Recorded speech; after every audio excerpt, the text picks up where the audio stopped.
What's up? It's the Arthur Moats Experience with Deke. I'm Arthur Moats, and that's my main man, Deke. What's up, dude? What's the word, broski? Not much, man. Man, I like the fit today, bro. Usually you don't dress up for the... It was because we had a special guest on today, man. Nah, man. Talking some Bills, ball. We had Jeremiah Sirles come on the podcast. Have a little conversation, man. Talk some Bills, Steelers matchup. Obviously, play with the Bills. We got a different perspective. Deke was not. What's so funny? Deke got a vibe, man. Deke was like, yo, see, this is the thing. Anybody that knows me and Deke knows I'm more of the cool, calm, like I see it from all perspectives. Look at it from a very I don't have the biased glasses on. I take my glasses off and I just look at what the numbers say, what I see on film, and go from there. Now, Deke, on the other hand, he's the most biased guy I know when it comes to Steelers football. Like I said, we've had conversations about who's the best quarterback all time, and he always says Ben Roethlisberger, and we'll look at you crazy if you doubt him. So you can only imagine the look on Deke's face. You might not be able to see it because my hat's like tilted down. In the video. So while watching the video, like I said, you might not be able to see his face, but man, when I tell you, Deke had the ultimate look of just utter disgust as me and Jeremiah are over here having a conversation about Josh Allen, the Bills offense, some of the things they do well. Deke is like, nope, nope, I don't care about none of that. It's not happening. Steelers, period. That's what I was thinking. Yes. I wanted to be respectful though. Hey, man. That's all. That's why we're yin and yang though. Yeah. Because I'm over here like, yeah, I could definitely make a case for both teams. Like I definitely 100% can understand what he's saying, but I'm looking at your face like, bro, Deke does not play that at all. Deke's like, no, this is a Steelers podcast. We do Steelers. You want to talk more sports? You talk basketball, but this is Steeler football only. Nah, it's cool. No, I'm cool with you talking about your squad. As long as they're not playing us. No. I'm even cool with that. Just be real, because you know what? Wait a minute. You know what? Wait a minute. Are you out of all people? He was being a homer. Out of all people, Deke, did you just say for him to not be a homer and to be real? Out of all people. Yeah, man. If that is not the pot calling the kettle black, what is going on? Deke, you were 15-1. Remember that? Remember 15-1? Yeah, bro. And this team's looking really good. He slandered us too on the podcast. What? He said, I don't know about this team. They look bad. He said they look bad, but they also look good.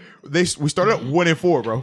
Bro, the offenses look bad. The defense has been steady. Shout out to them defense. Yeah, but I mean, if you're gonna say we've looked bad, you really got to call up the defense. Then you really got to pump us up. Yo, because we're number one in the league. We're the best in the league. All I'm saying is this.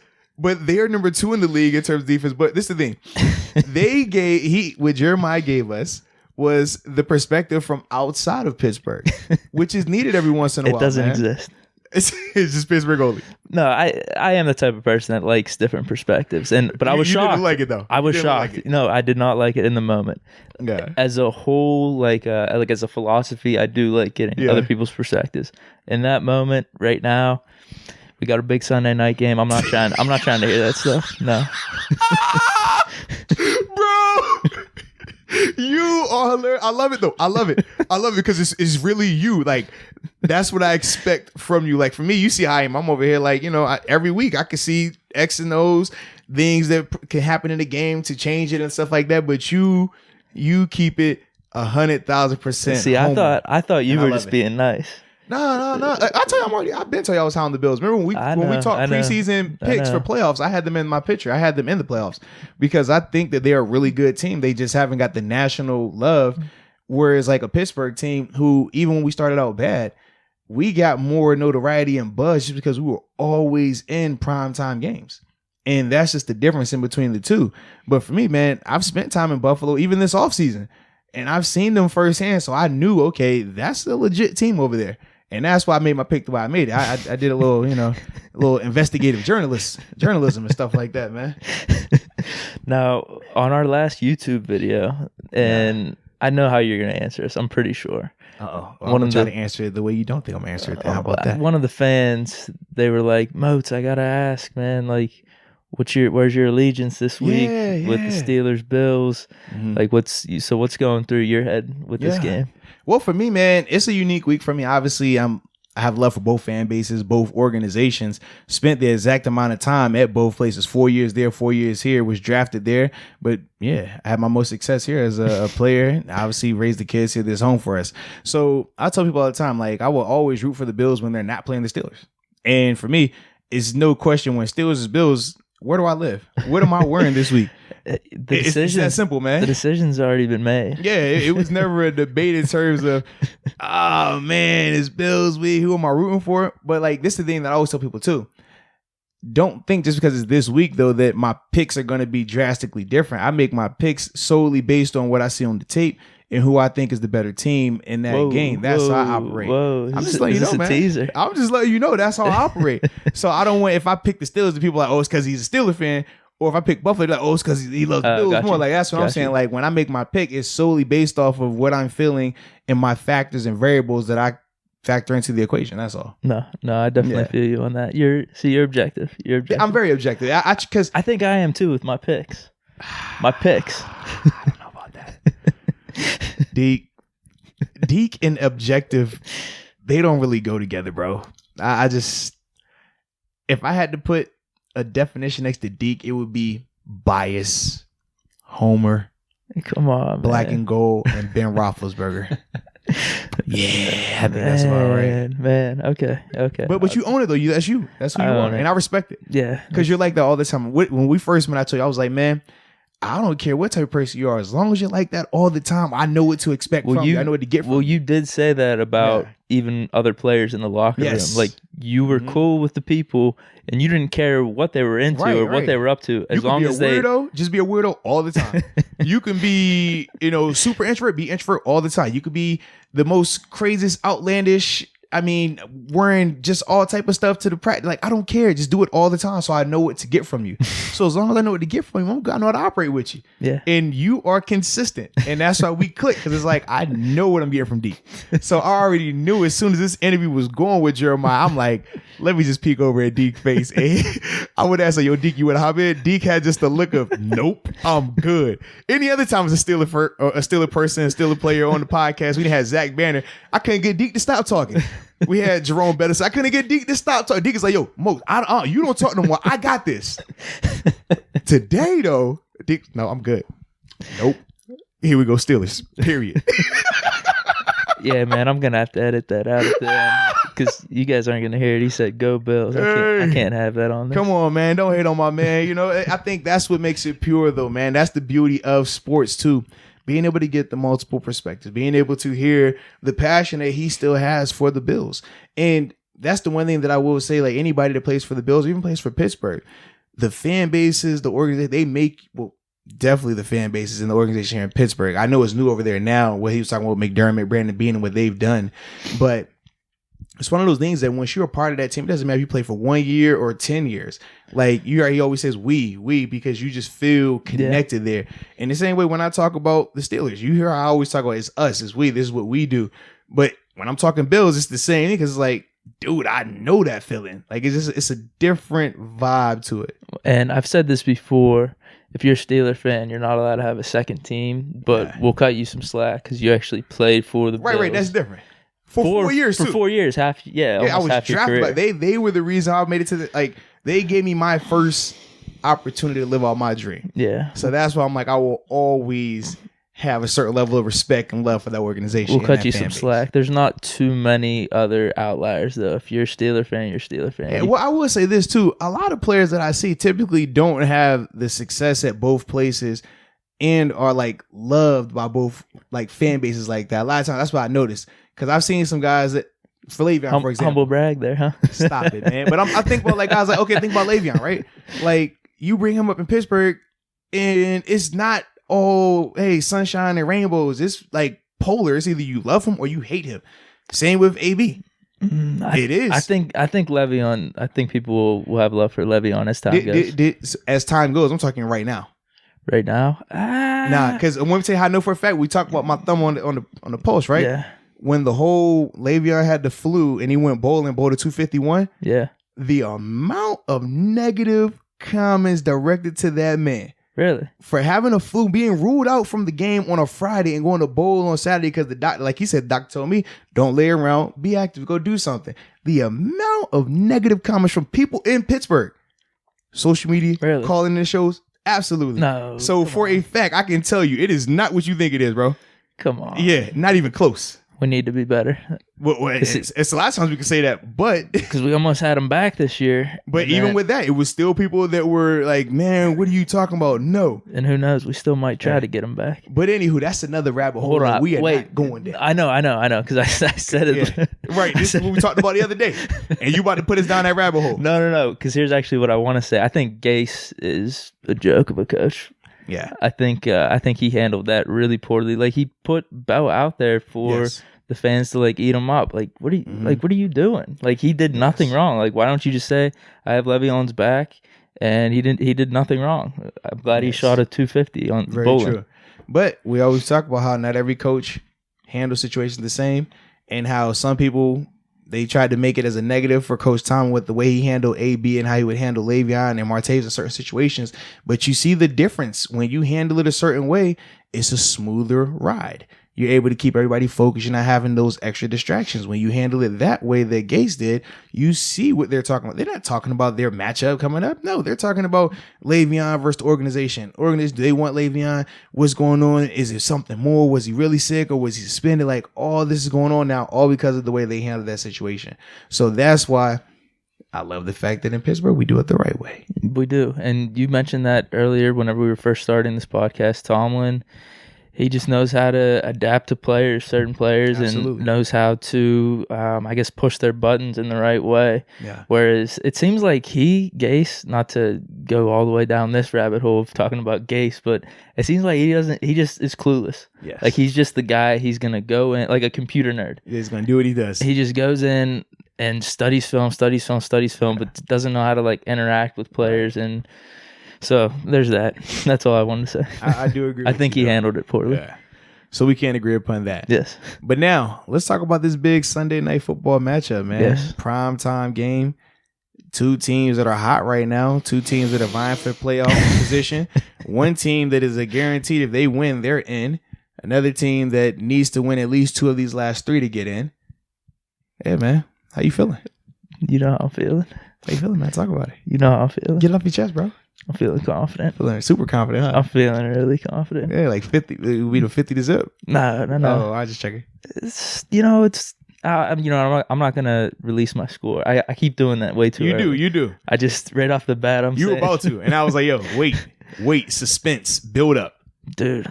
I'm feeling really good about this. I think the Bills, they're overrated. I've hinted at it throughout our podcast episodes. Mm-hmm. Man, the two teams they've played that have good defenses, and we talked about this last podcast, that are actually worse defense than ours, but are what we say the 2 and the 4 ranked defense, and we're number 1. Josh Allen looked bad. Yes. And the Bills looked bad. So, although it was kind of close last week, but still. 7-point game? Yeah. All right. Anyway, they look bad. I don't think I don't know. There's something about the Bills, and they don't really do this too much in terms of winning playoffs. Mm-hmm. Now this game's in prime time. Yeah. And I told you we're hitting our stride at the right time, and the Bills might have hit theirs a little too early. Interesting. Yes. I don't know how they're going to score. I know I said this about the Steelers offense whenever it was Mason's team. Yeah. I don't know how they're going to score on us because our greatest strength is the defense, and we get mad takeaways and turnovers. Yeah. And that's what Josh Allen does. Mm-hmm. This is his first game in prime time. Yes.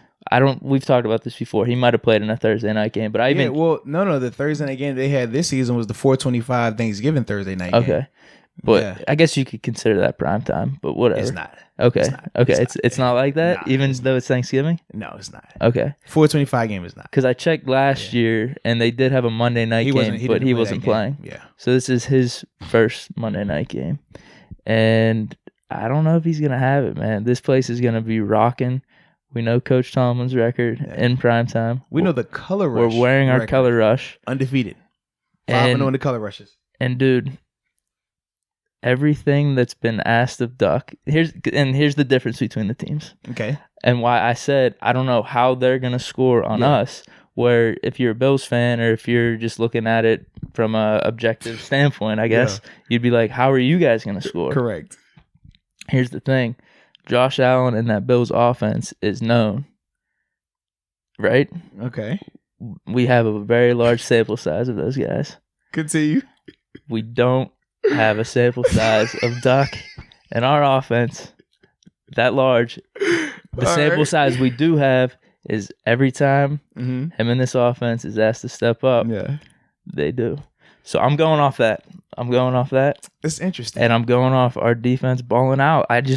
So I guess my question is this, because I get how you in your most unbiased way, you were very biased there in your breakdown. But if the Bills are so trash and I'm serious, and Josh Allen is so trash, how the heck did they get to 9 wins? Playing crappy teams. Well, because and this is my conversation then. So we say they play crappy teams, but then I look at the teams that we've successfully beat. What's our excuse? For what? You said that they beat crappy teams. Yeah. What type of teams have we beat? There's a lot of crappy teams in the league. Okay, so all I'm saying is, for you to be poo-pooing them so bad, but yet same argument that you make for us, you flip for them. Like, I'm just saying it's a little different, that's all. No, I'm a futurist. So okay, all right, okay. Because look, the Rams, remember I was concerned about the Rams. You were. I wasn't, but they're 8-5 right now. Now they've got hot ever since they lost. I said the Colts are overrated. Where are they at right now? They're down the tubes. So they're technically still in it. They're in the mix. They're in the mix. What I'm saying is, this Bills team, like, anything can happen on this given Sunday. We can all admit that it's football. Correct. But I'm not concerned about the Bills in any way with big winning. I'm just looking at the teams that they've beat. Okay. All right. See, beat the Jets. The Jets have been inconsistent all season. You just gonna take my word for it? I'm just saying, Jets been inconsistent all season. Beat the Bengals like how we did. Let's see. Smashed the Dolphins twice. Yep. Beat the Broncos. Beat the Cowboys. Beat the Titans, who a lot of people are saying that they have a strong chance to make it to the playoffs. Titans look good right now. Lost to the Patriots by 6. Lost to the Ravens by 7. Lost to the Browns by 3. I'm just saying, when we're really comparing schedules, I'm seeing a lot of similarities. Dude. That's all I'm saying, bro. I'm not looking at... I'm just saying, like I'm going off of I'm hearing what you're saying, but I'm just saying. You're getting too bogged down in the details, man. It's a combination of that and what I'm seeing and what I'm feeling. And the Bills, they just ain't it, man. Okay. They just ain't it. And that's what I'm saying. Steeler Nation, be calm for this game. We got this one in the bag. And well, whatever you say, bro.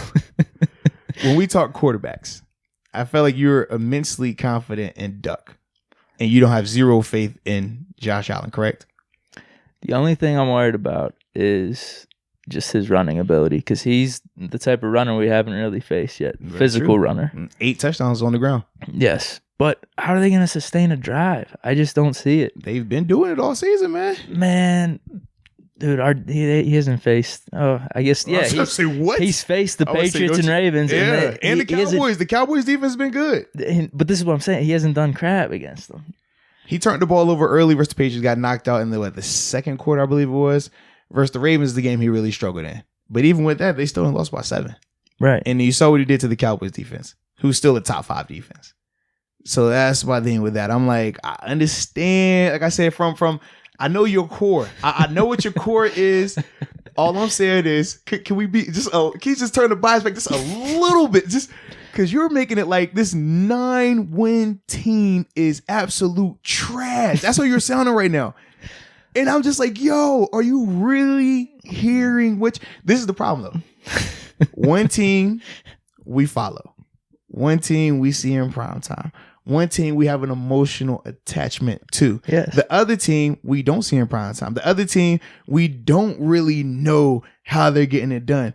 Honestly, these teams are identical. But the difference is they have, in my opinion, the better quarterback. Now, who knows down the line what Duck might grow into? Who knows what Josh might grow into? But right now, Josh is the better quarterback.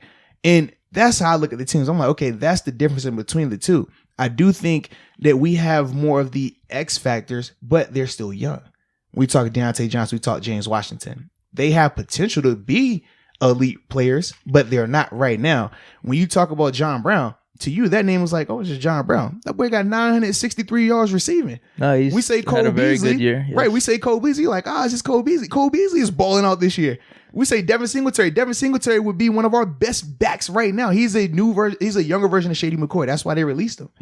Serious. So that's why for me, I'm like, it's the difference in, because if I would have just asked you right now, hey, who do you think's having a better year, James Washington, Deontay Johnson, or John Brown and Cole Beasley? You would say James Washington and Deontay Johnson because just off the names alone, those are the guys that you can relate. Yes, you would. No, I know for a fact because John Brown's having a good year. But you said it to, bro, we were AZ. You were talking about it. You were like, bro, I don't believe in those receivers over there. They don't have anybody over there. I don't. Well, but dude, he's 1,000. He's about to be 1,000-yard receiver. These guys are going up against our defense. We've already seen what they did against Odell and Jarvis Landry. I'm not worried about these guys. Bro, they're having better years than both of them. That's what I'm telling you. Dude, but who are you taking as better receivers? Who's more productive this season? We've talked about stats, right? We talked about productivity, right? Yeah, but stats can lie. We're talking about productivity. When I watch John Brown, I watch how he consistently beats coverage. He consistently takes the top off the defense, which is why they brought him there. I watch how Cole Beasley consistently carves guys up with the short to intermediate passes, Julian Edelman, Wes Welker style. I watch him do that. That's what I'm telling you, man. Because I tell you, I play for both teams. So I watch the Bills games. When I'm not watching Bills, I watch Bills game every week. So I know for a fact what this team is. I know what they look like, bro. I see Ed Oliver. I know how he's getting off the ball. That's what I'm telling you. But you aren't respecting him. I'm like, bro, you can say the Steelers are going to win. And I could totally make an argument for that as well. But all I'm saying is to just come in here and just bash them as if they are just this trash team sitting at 9 wins. Like, what? I'm just telling you they're frauds. I hope you're right. I'm telling you they're frauds. All I'm saying is I hope you're right. This is December. This is winning time. And what have they done? What? What have they done? Well, listen. Their last loss was to the Ravens. They just literally lost the Ravens. they're 3-1 over their past 4 games. They beat the Dolphins 37-20. They beat the Broncos 20-3. Beat the Cowboys 26-15, and then they just lost to Baltimore. They were on a 3-game winning streak. Yeah, but it's December. God, bro. And they lost to the Ravens in December. Oh my God. And they don't have their playoff spot locked up. Oh boy. Dude, I'm just trying to. I know what you're seeing. I'm just going off what you're saying. You're telling me they're not hot at the right time. They're not peaking. They're this. They're that. I'm like, bro. In the past 4 games, they're 3-1. What are we in the past 4 games? Wait, did you just hear what teams that you rattled off?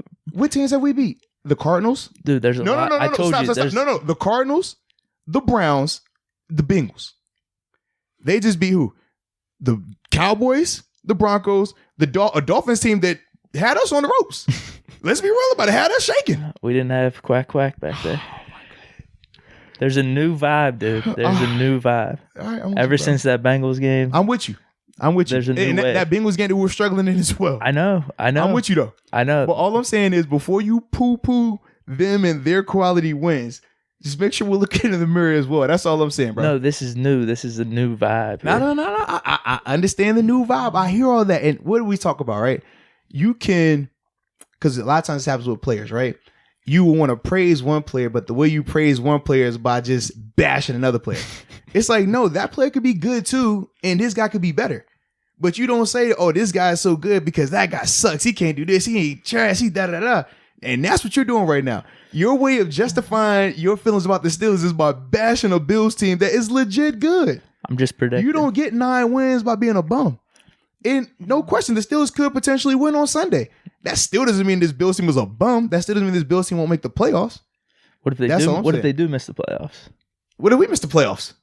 We might, but I mean, what? We're on our third string. I mean, so now you got an excuse. You funny, bro. I'm just messing with you now. But, hey, man. But no, in all seriousness, I'm just really feeling good about this game. No, really and like I said, I feel good about it as well. And you can feel good about it. But you don't have to try to put down a good team. Why can't I say this is what we're going to make them look like this game? Because the way you're going about saying it, when you talk about they haven't beat anybody, when you talk about they're not hot at the right time, and we're looking at facts that are saying that they probably have more quality wins under their belt than we do. The thing about them, like us saying they haven't beaten anyone versus maybe their fans or someone else saying we haven't beaten anyone.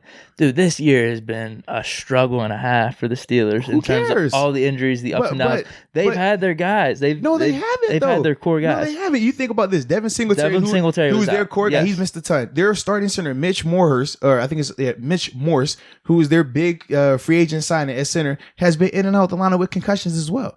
So they've had issues. But nothing like us, dude. All I'm saying, receivers, running backs, third string quarterbacks. Bro, you follow us directly week to week. You think they haven't had injuries as well? Everyone does. Exactly. So what are you saying, bro? But I mean, this is why. So you think ours is just so much different than everybody else's that we should deserve like a ribbon? Yeah, this year it is. Well, that's why I caught Coach Tomlin for Coach of the Year. He should be Coach of the Year because he's coaching his tail off. Yeah, exactly. Period. Yeah. Yeah, it's no, because of this, because of that, because of that, because of that, because of that. He should be because he's just a beast. He's doing an awesome job, as he always does, in my opinion. Yeah. Yeah. You crazy, bro. You are crazy today. See, this what it was. The Jeremiah interview got you fired up. I could tell. It did a little bit. Because you over here on I was already feeling this way, man. You're on a full-time bash job. I'm already feeling I like how even when you talked about the Colts, they're trash, and they're a Vinatieri kick the right direction from beating us. Well, I told you I didn't feel good about how we won that game. That's what I'm saying, man. Hey. Now, what's your instant take then? I just gave mine, and that was. I think both teams are really good. I think both teams though haven't been tested fully yet. And here's why. When we talk about the run that the Steelers have been on, winning 7 of their last 8, or we could say 8 of their last 10, when we look at the opponents that they've beaten during that time frame, the Rams at the time were not playing like the Rams we're seeing right now. So even with that, it's kind of like, all right, who have we beat from a high quality standpoint? And then when you talk about the Bills, when you're looking at their best opponent being maybe the Cowboys that they won, not teams they lost, because they lost to Philly. They obviously lost to the Ravens. But when we talk about teams that they beat that are of higher quality, the Titans are the only one that really pops out because the Cowboys are pretty much 50-50. You don't know what you're getting. When was that Titans game? And the Titans game was week 5. That was even before Tannehill. Because when they got Tannehill, still early, right? So this is what I mean. You're playing into my point, man. Yeah, but you're playing into my point right here. When we ask you who did the Steelers beat? Ryan Finley led, not Andy Dalton, a Ryan Finley led Bengals team. When we talk about who they beat with Baker Mayfield and how Cleveland looks right now, when we talk about Kyler Murray and the Cardinals, who we talk to have a trash defense. That's what I'm saying. There's caveats to the Steelers, though. No, it's not. Because I told you about all the shit that we've been through this year. No, it is not. You can't pick and choose when you want to make excuses for stuff and then try to justify different ways over here. Dude, all I'm saying is, telling you, this is different. This is different. What I'm saying is this: both teams are going to get a chance to see how good they really are. You want to see how good Duck is? Oh, he's going to get his chance when he goes versus Bills defense. For them, they want to see if Josh Allen is their long-term answer. If Josh Allen could be a guy that can come out here and produce in prime time, he's going to get his chance. We saw his closest day into prime time was the Thursday Thanksgiving Day, and he looked beautiful that day. We can all agree with that. Hot to the national spotlight. And then we did do the 2 weeks before that. Versus the Dolphins, he was AFC Player of the Week. So all I'm saying is they're gonna find out how good they are. They're gonna find out how good their quarterback is, and we're gonna find out how good Duck is. We're gonna see if Duck is a fairy tale or if he's legit, because he hasn't played any real competition until this week. So we're gonna find out. Man, what defense has he played this legit? No, I get it. No, stop. I get it, man. No, not I get it. What defense has he played that was legit? The Chargers? The Browns defense is solid. Solid. Come on. From a statistical point or just from let me just throw something out there? No, I mean, that's a good defense. Middle of the road, above average defense. Middle of the road is a good defense? And they got athletes. What? Myles Garrett wasn't out there? I know, but their corners are lights out. They're pretty good. Come on, dude. Bro, and Well, let me guess, you're gonna compare because the Thursday night game with Mason Rudolph, we threw 4 picks. Now you got him on a pedestal. Is that what we're doing now? Because the Browns do not have a legit defense. No, it's an average defense. That's what I said. Middle of the road. So I said, who have they played? Dude, who has Duck played to make you feel so confident that it's he's answered the call? No. Not answer the call. Who has he played? Which defense? When we talk the Cardinals defense, when we talk the Bengals defense, when we talk the Browns defense, which defense has he balled out against? Which defense was legit that he played against? He did what he needed to do. That's all. You see how you talking about it? And that's what lets me know you question it. What? That lets me know you question it. I'm not questioning it because I think he's going to show up. I hope keeps showing up. I do hope he does because it's good for That's the thing, because here's 2 things. Yeah. One, it's the NFL. You've said this before. Absolutely. All these guys are really good players. Yeah, and you got some really, really good players, but yes. Okay, so there's that. And he's showed up and performed how he's needed to perform in these games. I like how you said perform how he's needed to perform. So that's good job with your words right there. Good job. Listen, dude. I think he's gonna perform how he needs to perform in this one. That's all. What does that mean, by the way? W. So who's gonna be the better quarterback come Sunday? No. All right, let's say. I mean, these are comparable defenses. Yes, who's gonna be the best? Yeah, absolutely. I think Duck's gonna outplay Josh Allen. Fair enough. Do you? I personally don't. I think the difference is this though. They're not gonna put Duck in a position to turn the ball over. They're gonna go out there and try to run the ball, especially if James Conner's coming back. He was a full participant. Juju might be back too. Well, they say both of them were full participants. So I think the thing is this. Having James back, they're definitely going to lean on that run a lot more to minimize his exposure to that Bills defense because they know as long as they don't turn the ball over, they can be fine. They can stay on the field because they have enough talent around Duck. The difference is with Josh Allen, they're going to take chances with him, but at the same time, they fully commit to the run as well. We haven't seen a team that runs the ball as much as they do or as efficient as they do. So that's going to be a true test because the last team that really ran the ball the first time was the Browns. And then we saw the Rams do it for a half, and we saw the success that Gurley was having. We saw the success that Nick Chubb was having versus us. But both teams, outside of the Browns, the Thursday night game, they stayed with it, and they won. They abandoned it the second time, and we talked about with Gurley and them, how they just stopped giving him the ball. So that's not the case in Buffalo. They will give it to Frank Gore and Devin Singletary a combined 20, 30 times. That's what they do. So I think in that regard, it still plays well for the Steelers because they will still take the shots downfield and take chances with Josh Allen. Because they respect him more and they think he's capable of a lot more. Now, with Pittsburgh, I don't think they're going to be out here having Duck throw it a ton of times. Like you saw the 19 pass attempts, that's the sweet spot. Like if he gets in the 20s, going to 30s, I don't think that ends well for us. And that's how I look at those quarterbacks. No, understandable. And then just that running ability, like you said, with everything the Bills might be throwing at us with their running backs. For him to be able to run it from 5, 6, 7, 8 times might throw a little wrench into it. And the thing is with the Bills, they have designated QB runs. Think Tim Tebow when they're running quarterback powers, quarterback sweeps. That throws you off as a defense because that's the defender that you don't account for. That's why Lamar Jackson, when they run the ball, has so much success because it's like, bro, you don't account for the quarterback. That's usually we have an extra guy, a free hitter. You don't have that when they do these design QB runs, and that's why they have so much success on the ground. So it's a very different element, a different offense that they're going to be seeing. I'm definitely excited. And I'm too, though. It's going to be a fun game. And this is another thing I wanted to say with, man, see, this will be, this is going to sound like me just bashing, too. This is what you do. Go ahead, man. We asked our dude Jeremiah if Josh Allen's got the it factor. Mm-hmm. He thinks, I'm saying no, and this game's going to prove it. Prime time, he's not showing up. I think he's a little more Jay Cutler than Aaron Rodgers. So what do you call Duck? Unknown still. Unknown. Unknown. How convenient. We haven't seen anything like this, man. So you believe that the unknown will show up, but the guy that we've seen show up in a Thanksgiving primetime game won't show up? No, not in this game. Fair enough. That's all I got to say. Enough, that's all I got to say. So when we come back on Monday, like I said, I hope it's that way. The people that are listening, they'll be like, "Man, Deke, holy crap!" Hey, bro, I hope it's that way, bro. He knows the game. Like, I listen with 100% hope it's that way. I do. Yeah. I do. I hope Josh comes out here and throws 4 picks like we saw. Well, he didn't throw the 4. He threw, I think it was 2. And then Matt Barkley. Was it Matt Barkley that came in for them guys? whoever it was that came in for him and threw the rest of them picks when they played the Patriots. I wanted to look like that. Turn the ball over a ton. Yep. They do that. Easy, smooth sailing. We run this ball, get up out of here with a dub. That's how I like it. Mm-hmm. Yeah. I'm good with that too. Is there anything else in terms of our defense versus our offense versus their defense? Well, I think the biggest thing right now, I think the biggest keys come down to, number one, the Steelers having to stop this running game. Because when they are able to run the ball with Frank Gore, Devin Singletary, and Josh Allen, they are a problem. That's how they get those 9 wins. It's not flashy. You're not going to see a ton of highlights, but that's how they get the job done. John Brown is the product of that because you have to respect the run. And now when you're playing this dude singled up, that's fast. When he runs, it's fast. They call him Smoke. So it's fast. It's a little different.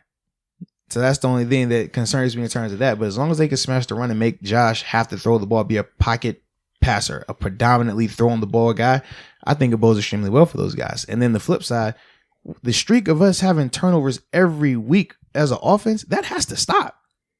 It has to. Because this is the defense that will create turnovers if we go out here and we're just giving them away. They have to stop that. And that's the only thing that concerns me about the Steelers offense. Can they protect the ball? I know you say, oh, yeah, man, without a doubt. But the turnovers they date back to last year. So regardless of how much of a homer you want to be, they date back to last year when your boy Ben was out there. They somehow sneak up on us every week. Yeah. The Benny Snell fumble. Absolutely. The Rams game. Yeah, the James Washington. They get creative. The Rams game. Oh, yeah, well, he fumbled. And then the snap over the head. Yes. Yeah, they get creative, bro. They definitely do. Yeah. Yes. So for me, I'm like, we cannot continue that because what Jeremiah did say was this: with 2 defenses like that, it's not going to be a ton of scoring. But the problem is when you get a turnover and it's a short field, now one of those offenses come out there and put 7 up. That is what kills you in a game like this.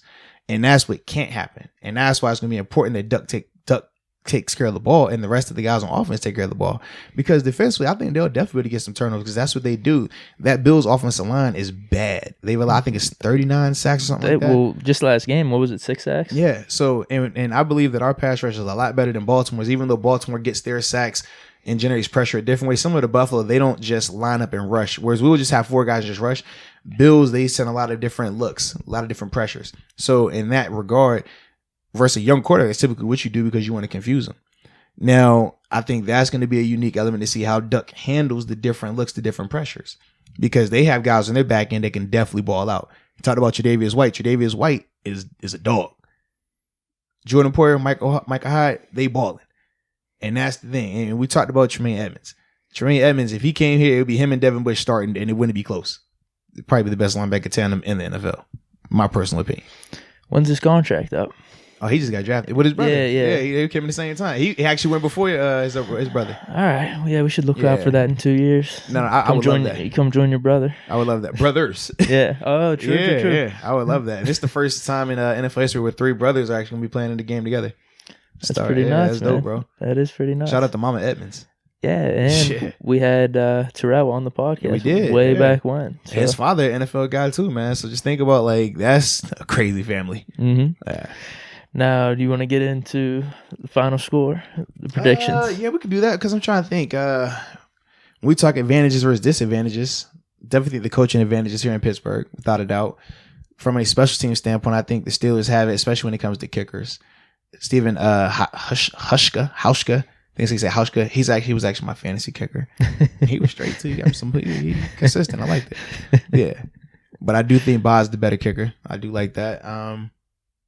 Like I said, I think the defense we have, because I told you this last podcast, we have the number 1 ranked defense. They're the number 2 defense. Yep. Period.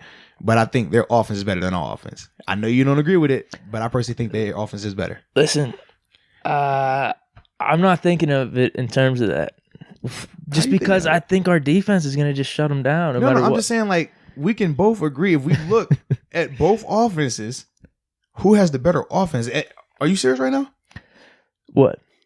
Who do you think has the better offense? Not going against the defense, just in general. No. Who has the better offense? They're known. That's the thing. What? That's the thing. They're known. Duck is known because he plays in Pittsburgh. No, I mean, we know what the Bills' offense is. And it's very productive. It's, they put up points. I just think we're going to stop them. Have we had a 37-point game this year? We haven't had a continuous offense. No. Just fun stat. You know we haven't had 2 offensive touchdowns in the same game since San Fran. Listen, dude, No. Seriously. And we talked about the defense we played, right? Listen. Stop. Have we talked about the defense we played? Yes or no? Have we talked about the defense we played? Yes. And we have never scored 2 touchdowns, offensive touchdowns in a game since Mason Rudolph versus the 49ers. I'm not going to disagree with you saying their offense is. You were about better. to. No, you were definitely about to. I just don't think of it in terms of that, just because of how our offense is right now is only 2 games in, really. 2 full games in. What you mean? Duck hasn't played in this offense before? The Chargers game? That's it. And that's 3 games. 3 games in a quarter. And we smoked them. 3 games and a half. I like how you say we smoked them, and it was literally an onside kick recovery away. Yeah. We talk about the Bengals game. That was a Joe Hayden interception sealing it. We talk about that Browns game. That was a Joe Hayden pick sealing it. We talk about the Cardinals game. That's a Joe Hayden pick sealing it. They've won some nice games. That's all I'm saying. Listen, dude, I'm not disagreeing with you. I'm just saying the offense is still young in what it could be. I just like how when I asked you if we're saying who has the better, the same way I just went here and said, our coach versus their coach, our coach is better. Our kickers and specialists versus their kickers and specialists, I think our offense is going to look better. No. Our defense versus their defense, who's better? Our defense. Our offense versus their offense is better. I think our offense is going to look better in this game. That's all. Bro, you just don't want to say that they're better at anything. That's what it is. Clearly. Because, no, I don't. No, I just asked you. I just said, Deke, I said. Dude, because. No, seriously. Right. If take defense off the field, who has the better offense? The Pittsburgh Steelers or the Buffalo Bills? Dude. If they're both playing against the same defense, who has the better offense? I just would like to see us with James Conner. All I'm saying, Juju no. I'm saying versus the same defense right now, who has the better offense? I just don't want to answer it because you don't want to say the Bills. No, because it shouldn't be a debate. Because I just don't know yet. It's not a debate. It's pretty clear. I just don't know yet. It's pretty clear. I just don't know. It's pretty clear. Dude, we'll see.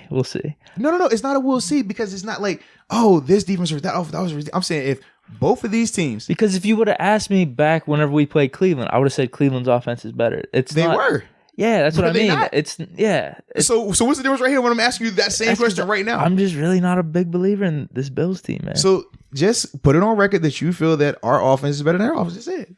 Nah, I think we're gonna outplay them this game. I'm not saying outplay them. I'm just saying overall, who has a better offense? You feel that the Steelers do, correct? Is that what you're saying? Just say it, bro. Dude, Juju's been hurt. James Conner's been hurt. Bro, all I'm saying is who has the better offense? That's it. Dude, it ain't hard. It is tough. Why is it tough to say who has the better offense? It is tough. Why is it tough? Just because I'm trying to be real about it. You're not trying to be real about it. I could easily just say our offense. You want to say your offense. I want to, so but just say it. Nah, man, I can't right now. So if you can't say our offense, then why can't you say their offense? If you got to pick one. Because that's what I'm saying. I'm not a believer in their offense. I don't think it's that good. Okay, so just say the Pittsburgh Steelers then. It's pretty simple. If I don't believe in this one, I'm just going to say this one. You're just trying to get me in trouble. Because you're not going to answer the question. Come on, bro. You got the microphone to answer questions. To let the people know you're feeling, Deke. That's what people want to hear? Yeah, they want to know who does Deke think has the better offense, regardless of opponent. All right, Duck Hall, just 300 yards, Sunday night football. I didn't say predictions for stats. All I simply said was who do you feel had the better offense? Like when the Rams came to town, we all agreed that the Rams had the better offense. That's all I'm saying, bro. I hope our offense plays better than their offense. I hope our defense plays better than their defense. I feel like this is a got you moment or something, like a punked. It's like not, you're trying bro. to get me. I'm just trying to see why is it so hard for you to just say what you feel, bro? Because I don't know, man. What are you nervous about, bro? I'm not. You're smiling. You are nervous because you won't just say, bro, like it ain't that hard. We know you biased. We know you believe that the Steelers are the best team that ever be created. We know you said that Ben is the second coming to Jesus, bro. I got you on all that, all right? I got you. Jeez. All right, man. Our offense is better. Thank you. I saw what it did. All right. Duck's better than Josh Allen. There you go. All right, there you go. I'm with you, bro. All right. Is that what you wanted to hear? I just wanted to hear you say it, bro. That's all. I just want to make sure there's no confusion. You're funny, man. You're funny. There's no confusion. We're good, bro. All right, so go ahead, man. How much did the Steelers win by, bro? That's what this podcast is, man. How much did the Steelers win by, bro? You pick a side and you roll with it, right? How much did the Steelers win by, bro? Let me hear it. Jeez. 2010. Oh my god. Convincing win though. Oh man. Never feel like they're gonna win. Interesting, bro. All right. Okay. 2010. What? I'm with you, bro. What do you mean? I'm with you, bro. Cool. All right. 2010 it is, bro. 2010 it is. Cool. Yeah. So what's yours? All right. For me, I think. What about the 20 to 10? I feel like is it a letdown because of all my build up here? I'm just saying, man. You said 20 to 10. All right, cool, man. 20 to 10, bro. All right. I ain't gonna debate you, man. You got it. 20 to 10 it is, bro. 20 to 10. For me, man, I think it's definitely a lot closer than that. I think if the higher the score, I think that favors the Bills. As long as it's a lower scoring game, I think it favors us. I do think it's, like I said, going to be very, very, very, very, very, very close. I'm saying at best 16-13. Man, I really. But what team though? I really don't want to go there because really, I can see both teams winning. I can see both teams coming up with that 16-13. You got to pick though, bro. Yeah, man, I'm gonna be biased. I'm gonna just say out of my biases, I'm gonna go with Pittsburgh. Yeah. It was that easy, huh? From a bias standpoint, I'm just gonna be biased and say Pittsburgh. Okay. Even though, because like this is my thing. When it's 50-50 like I am on a pick like this, I lean towards the home team because we talk about the Steelers in prime time. We talk about the Steelers when they wear the colorless jerseys. We talk about the Steelers in terms of that atmosphere. The Bills have never been in that. Their last Sunday night game was in 2007. So none of them dudes on that team have ever played in any game of this magnitude. Even when they made the playoffs 2 years ago, they played on the Saturday 1 o'clock game. It was the early game. It was the game that nobody watches. So for them, this is going to be a different vibe when they're pulling up to the stadium and they're seeing the Sunday night trucks, when they're seeing Randy Moss, Charles Woodson, all those guys in the Sunday night football cast out there. That's a different vibe. When you come on that field and you see these big cameras over your head, you don't get that on no 1 o'clock game. Nah, it's a different atmosphere, man. When they feel the energy of a game of this magnitude, it definitely changes you. Some people play tight. Some people try so hard to suppress their emotions that they come out flat. These are all the different variables that play into it, and why I think the Steelers have the advantage in that regard because they are so used to being in prime time. Like, think about Duck's first start was on Sunday night in LA. So for them, they are very accustomed to this, but I definitely don't think that everybody come out here and just make it where it's a blowout, not close in terms of what you're saying. Because this Bills defense is nice. They're not going to allow that. And I do think if Duck comes out here and he's trying to do something in terms of throwing that ball a lot, and some of those passes that we talked about early on versus the Bengals and the Browns, if he's doing that versus this defense, those are picks. And that's where we differ. And that's why I'm like 16-13 because Steelers are going to try to pound this ball. I know the Bills are going to try to pound this ball. But at the end of the day, I think that we got more dogs on defense than they do. And that's why we win. I like that, man. Yeah, but I don't know what you talking about. That's a good way to put it. Like man. I said, I hope you're right though. I would much rather, for my heart, while we watching this game, it definitely, I needed to be like how you talk about, bro. Why is that? Because you really want to see a 16-13 Sunday night game versus this Bills team? Nah, you could be nervous. You will be nervous. I've seen you before. I've seen you in way better situations, but you a lot more nervous. That's all I'm saying, bro. Yeah. Yeah, hopefully we get this done, man. Hopefully it's a blowout. Yes. Here we go, Steelers. 20-10, that's not really a blowout, though. Is it? No. NFL level, I feel like the NFL, 14 points is a blowout. Okay. So when you're getting close to 14 points, that's a blowout. Yeah. Yeah. Okay. That's all I'm saying, bro. All right. Yeah. I just you realize how many I feel like it's going to be convincing. You realize how many games are won by like 6 points and under? A lot. A lot. But hey, man, I'm with it, bro. Like I said, I hope you're right. I hope you're right. Also, man, we got the Madden challenge that'll be out there, the Terrible Tailgate on Sunday, man. Make sure y'all pull up. Check us out, man. We're going to have the Madden system out there. We'll also have some of those books, man. Moats Theory of Life books will be out there. And if you can't make it to get a book, man, moatstheory.com. Always got you available right there as well, man. Yes, sir. Yeah, man. Anything we're missing around the league?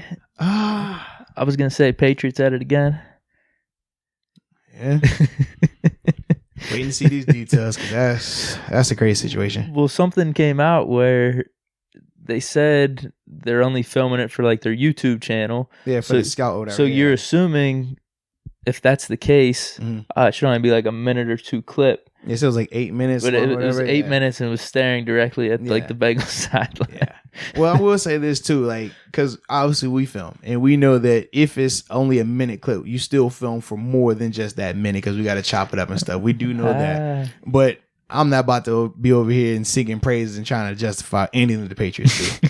So I'm not even about to go down that route. I just want to throw that out there. Like, I think at this point, I don't think anyone's surprised. I think it's just more. Well, and the thing is, it's just a lot of variables right now with that because they admitted it to it. Mm-hmm. But then apparently the scout was like, yo, just act like it didn't happen. We can get rid of it. But I don't think anybody wants to go after the scout because the scout, they could just fire the scout. And actually they said, I mean, not the scout, but the guy who was recording, they said that he's an independent contractor. So he's not even officially like a Patriots employee, like a full-time employee. So for them, they could easily fire that dude or not work with him no more and be fine. But I think people want Belichick or they want Kraft. And that's why the NFL is going to do the slow investigation because that's what people want. You're not getting that in a week. When they're like, oh, man, suspend Belichick. Like, you have to have proof that that man was attached to this in some way, shape, or form, knew something about this in some way, shape, or form. And until you have that proof, you can't go after them dudes. So. Yeah, not too much there. It's just more of hey, they're at it again in some way, form. Always something. But yeah, I wanted to just hear what you had to say about it. That's all. Yeah, for me, I'm always a details guy, man. Wait till the details come out, then from there I hop on it. I'm good with that too, bro. But yeah, man, always a good. This was a fun episode. A lot of debate. Yeah, hope y'all enjoyed the listen. Like we said, man, we got Jeremiah Searles coming up next. So man, definitely enjoy that interview. I know Deke is gonna hate it because he said go Bills, but it's all love. So if you don't hear go Bills at the end of that episode, you know Deke was petty and got rid of it. So thanks again for tuning in, and until next time, peace. Ladies and gentlemen, joining the podcast today, we got 4-year NFL veteran, former Buffalo Bill lineman right out of the University of Nebraska, ladies and gentlemen, Jeremiah Searles. So, Jeremiah, man, what's good with you, man? How you been? I'm doing good, man. I'm just sitting here on my deck in Nebraska. It's a gorgeous day here. I got my rehab and workout in for the day, and I'm just hanging out with you guys. I like it, man. Now, you being a former Bill, obviously you were there last season, man. What are your thoughts on the Bills this season, man?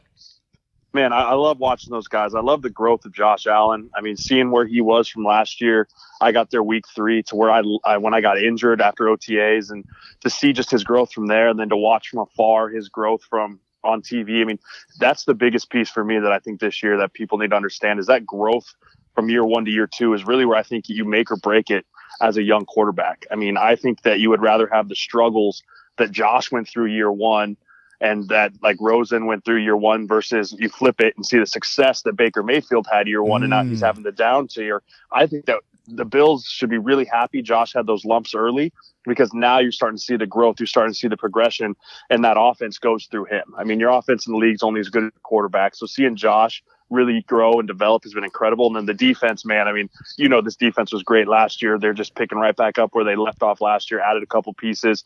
And I mean, this team's really, really good. And I mean, Thanksgiving was the national stamp. I think people have respect for him now. No, I agree 100%. And obviously, you know, being a part of the Bills Mafia, being a part of the Bills organization, we always stay in tune with them. And hitting on Josh Allen, that second year jump, it's been beautiful for him. Now, he's still had his growing pains without a doubt, but he looks so much more comfortable out there this season in terms of knowing when to run, when to pass. And I think from a coaching standpoint, they have a better understanding of him and his abilities as well. Yeah, I mean, I think the big thing last year was no one really knew what kind of scrambler he was till later in the year. I mean, even when we were there early, it was like, all right, Josh, like make a decision, throw it away. And towards the end of the year, it's like, dude, tuck it and run, man. Like you're tall, you're big, you're strong. Like I know everyone compares him to Cam Newton. I actually got to play with Cam, and they're similar. I mean, Cam's just a physical freak, but I mean, the ability for those guys with those like long strides to eat up yardage and to put their shoulder down and get the 1 yard when you need it's really special. And that's a huge piece for defenses that really people don't understand how much that opens up the passing game when those linebackers can't just drop back to 8, 9, 10 yards and sit in zone because they know Josh will just pick up 7 and go down and make it 2nd and 3 or a first down or whatever it might be. I mean, you playing linebacker, you know how hard that was. Oh, no question. Trust me. We hate running quarterbacks that are physical with that, man, because like you said, it minimizes what you're able to do from a coverage standpoint because of his athletic ability and his willingness to lower that shoulder. Yeah, I mean, it's awesome. I mean, I got to watch really good linebackers for the Bills. I mean, Milano, Edmonds, Alexander struggle with it. And that's when I knew early on in OTAs, I was like, this is going to be something defenses across the league really struggle with, because we have really athletic linebackers. I mean, the 3 linebackers we have on the Bills, I keep saying they could be some of the best out. Absolutely. Yeah, I mean, I keep thinking we're part of them, but I mean, Edmonds such a talent in the middle there, man. He's the gear that makes it all go there for them. Oh, without a doubt, man. With all that being said, with Allen, do you think he has the it factor? I think he does. I mean, you got to think he's 23? I mean, what is he, 23, 24? I mean, I think back to where I was 23, 24. I was playing in college still, and then winning a college game, going to the bar, popping a couple beers at the end of the day. Live it up. And here's this kid, you draft him, 9th overall, hand him the keys to the car and say, hey, don't mess it up, man. So, I mean, he's growing up in front of our eyes. I think he does have that competitive it factor. I mean, the kid hates losing at anything. I mean, ping pong in the locker room, he freaks out if he loses. So he has that competitive edge. He has that piece to him. But at the end of the day, I still see him as a kid, and I love watching him take the shoulders and shoulder this entire team. I mean, I still am not entirely sure how he got that 4th and 1 where he just reached down and picked up the ball. But I mean, that's a big time moment for a big time player. And I mean, those are the kind of things you see from him over and over again. So I think Josh definitely has that it factor to him. No, I like that, man. And now, obviously, you play for Sean McDermott. So just talk about what's it about him that makes him be so successful in Buffalo and this ultimately made that Bills team be successful. Well, first of all, it's the process. You got to deal with the process and the hand claps and the whole bit, and it's him, man. But the thing that I've been on, so I was on 4 different teams in the NFL, and all 4 teams were different. But the thing that when I first got to Buffalo, first team meeting, he introduced Jeremiah Searles, please stand up. And he says, introduce yourself, where you're from, you're married, if you have kids, something special about yourself. And then you go through the whole spiel, and then he sits down and he goes, hey, man, welcome to the family. And then the next thing I know, my wife is like, hey, the GM's wife and the head coach's wife reached out to me. Wow. And it's a different atmosphere. You know, it's like Buffalo's, let's call it what it is. It's not a fun place to live. But the community that is around it is what makes it so special. Very true. And I think that Sean saw what the community was, and he wanted to form even a smaller community in his team. I mean, the NFL is full of turnover. The NFL is full of people hate the owners, people hate the players, and there's this animosity sometimes between owner and player, GM, coaches screw me. There's none of that in Buffalo. It is truly the biggest family organization I've ever been a part of. Coach McDermott has guys get up there and tell their whole life stories, things that are unique about them, how they got from where they were to where they are now, and it's relatable. It's real life. It breaks down some of those barriers. Because when you love the guy next to you more than just a teammate, you love him like a brother, you want to play just as much harder not to let him down. And he wants to play just as much harder to not let you down. And that's what Sean wanted to create. And it took a couple of years. It took about 3-4 years. But I think he's really created that by bringing in his guys, maybe not bringing in some top-notch free agents that the world thinks are free agents, but he didn't think met his standard. He wanted his guys. He wanted the guys that he knew was going to fight and love for each other, and that's what you're seeing on Sundays. Obviously, man, there's a big-time matchup this weekend between the Bills and the Steelers, Sunday Night Football. What do Bills fans or even you think of this Steelers team, and with everything that's been going on with us, and now Duck being the start of these past few games, what is just the overall thought there of the Steelers? I've watched the Steelers a lot this year, and you can't really get a read on them. You're like, man, they're bad. And then you're like, you know what? They're not that bad. Right. Like you just go from these huge swings of like, wow, that's, but then you look at their defense and they got Bud Dupree and Watt, who combined, I think, for like over 28 sacks or something on the year. So, I mean, their defense is still the defense, and they got players all over the field, and their offense is just this up and down of good and bad. I mean, Mason Rudolph coming in, and then Mason Rudolph getting benched, and then now this Duck Hodges guy comes in, and you're just like, okay, what's going on? And so it's kind of the perfect storm for Buffalo, in my opinion. It's a chance to make another statement on the road, prime time, Sunday Night Football, and I mean, they win and they're in the playoffs.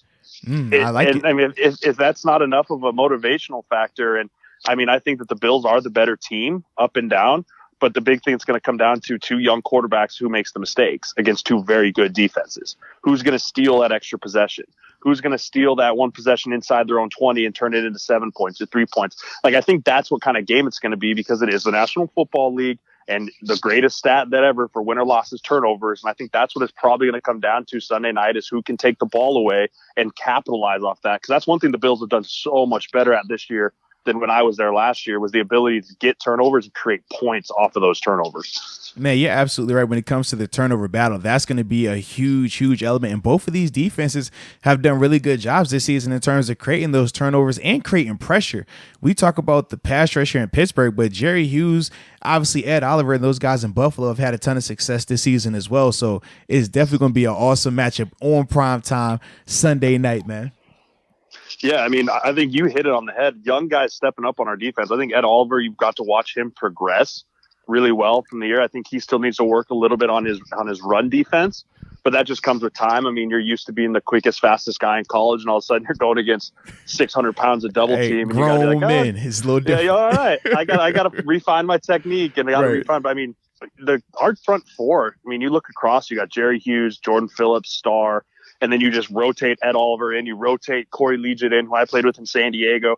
I mean, that front four, you could put in I would say top 5 in the NFL. What do you think? Oh, without a doubt. I mean, they're extremely productive. And like you said, they might not all have the name recognition as some of these other teams, but from a productivity standpoint, they're definitely there.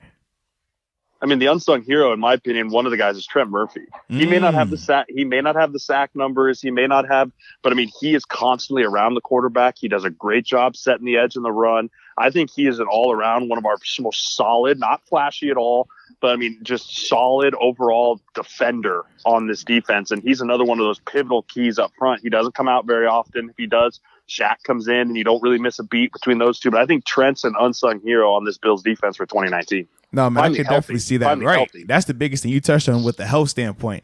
So obviously Sunday night, it's going to be two just insane fan bases with Steelers Nation and Bills Mafia being in there in that primetime stadium in Heinz Field. So you obviously spend time in Buffalo. You know what Bills Mafia is about. So just talk about what it's like from your perspective when you're playing in front of those guys. I mean, we were 6-10 last year. I don't think the stadium was any less than 85% full at kickoff every single game. And so, I mean, just the loyalty in the fan base coming from Nebraska, it reminds me a lot of the Cornhusker fan. Loyal to a fault, defend you to the end, even if they know they're wrong. Absolutely. Even if they know they're wrong, they're going to step up to the plate and wear it every single time, just because of that love and that connection that they feel they have, because it is such a small town. I mean, Orchard Park, New York is so small that you literally, most of the time people drive to work, they probably got to drive by the stadium. Yeah, it's very true. You just feel part of it. You feel like you're ingrained in it. In my short time there, I really understood that, and I was able to relate it back to Nebraska fans. And it's just so great. I mean, the support that you can feel, and as a player, when you know you have that kind of support, it's really easy to go out there and play free and not play uptight, versus I had a buddy who played for the Jets, and he's like, man, you go out there and it's such a negative media market. Like, you make one mistake and the world just comes down on you. Yeah. And it's not like that in Buffalo. Yeah, they love us and they'll get upset with us, but at the end of the day, it's like, you know, you have their support, versus I've been other places where you're like, man, they'll turn on you quick. And when they turn on you, you play a little tighter. You kind of don't want to make a mistake. And as much as you're a professional, that creeps into the back of your mind a little bit. And, without a doubt. That's the human nature element. Exactly. With the age of social media now, too, it's just you can saturate yourself in it almost, and it can hamper you as a player. Now, have you partaken in any of the Bills Mafia activities? I walked through the tailgates once last year. Just you had to see it, and I mean, Pinto Ron. My parents came out for one game, and they walked through the tailgates. Like, this place is Pinto Ron different.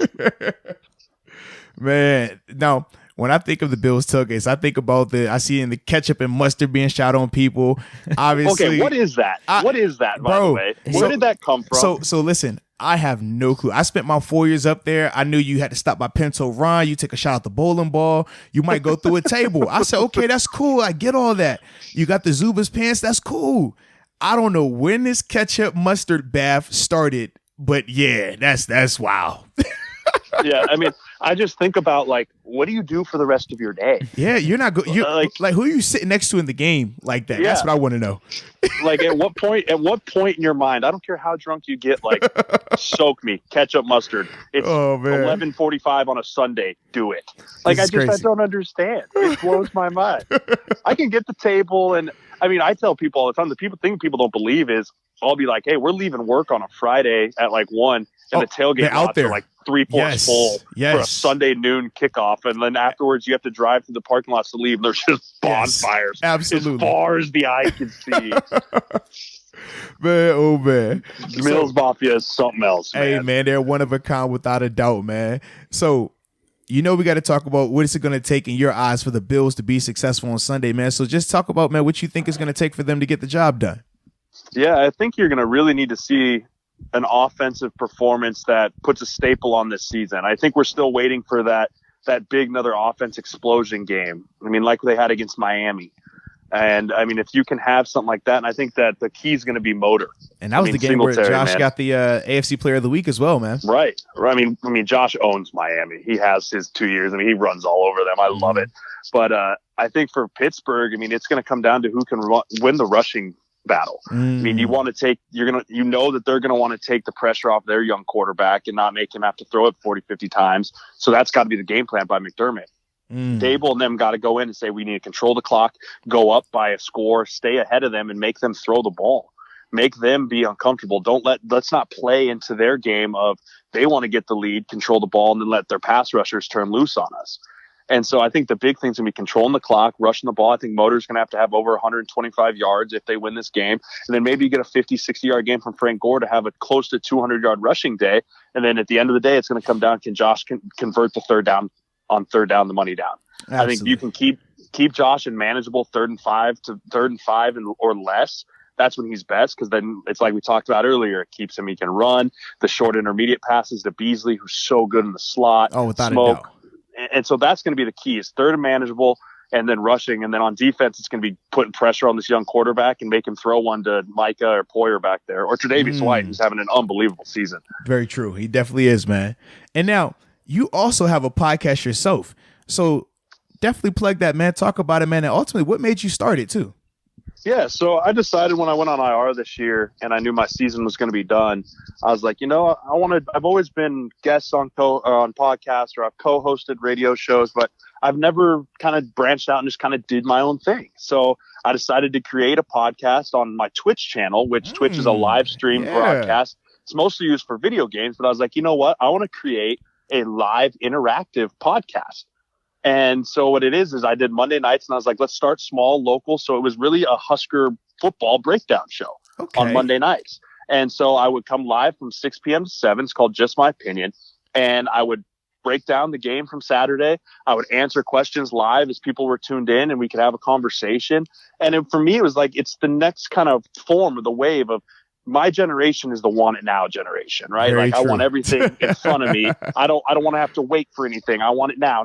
So I was like, what if I created something that you could ask me a question, I could then answer in live time, and then you could then react too. Wow. And we could almost have like a dialogue. And so I created that this year, went through it for 13 episodes, had a great time with it. Kind of deciding what I want to transition it to now that Husker football's over, because we had a tough year. But I think I might turn it into next week. Next week, I might do like a playoff preview, do some Bills, do some Vikings, do some Chargers, some teams I've been on. Okay. And just kind of see if I can't more of that, because I love doing football breakdowns. It's something I really enjoy. I love giving facts and giving logic as far as like what's going on, and then giving an opinion behind it. And that's kind of how I modeled my show. Is like, okay, here's the percentages, here's the numbers, here's why I think this happened. So that was just something I started working with, kind of ran with, and I hope to kind of see it grow and keep as a future market here in Lincoln, and then maybe even expand it nationally at one point. I like that. I like that concept, man. That is dope. And now, before we let you go, we always ask all our players, this question right here, man. Talk about your welcome to the NFL moment. Okay. My welcome to the NFL moment was my rookie year. I was in San Diego. And it was my first day. I walked in there, and the first 2 people I meet are DJ Fluker, who is an offensive guard from Alabama. Massive Massive. Massive. He shook my hands, and I'm pretty sure he shook my entire forearm. And then the next person I met was King Dunlap, who was 6'10", 365 pounds at the moment. Yeah, they were monsters over there. I remember shaking both those guys' hands, and I just looked at myself like, well, I'm never going to play in this league. And then I get out on the field, and Dwight Freeney hits me with a spin move like I'd never seen before in my entire life. And I was like, okay, I got a lot of work to do. And I just vividly remember that moment, like, wow, okay. You got so much in front of you, kid. And from then on, it was just like, put your head down and grind. And I was able to get 6 years out of it.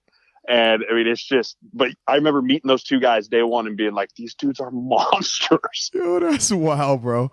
That is wild. But no, I definitely know. Yeah, both of them dudes are just giants of men. Enormous, dude. Yeah. And you talk about Freeney, man, that spin move was undefeated. Dude, he hit me with the chop spin move. My whole forearm went dead. And I was like, well, I've watched him do this to pretty much everyone he's ever played his entire life. So I don't feel too bad. No, not at all, man. Hey, it's a lot of people on that list. Yes, there is. I like it, man. Well, hey, we definitely appreciate you taking time, man, to come talk with us, man. Join the podcast and break down this matchup. Definitely wish you nothing but the best going forward with your podcast on your Twitch as well, man. So, man. Appreciate it. Absolutely, guys. I appreciate you having me on. Let's do it again sometime. Absolutely, man. No worries, man. Take it easy. All right, buddy. All right.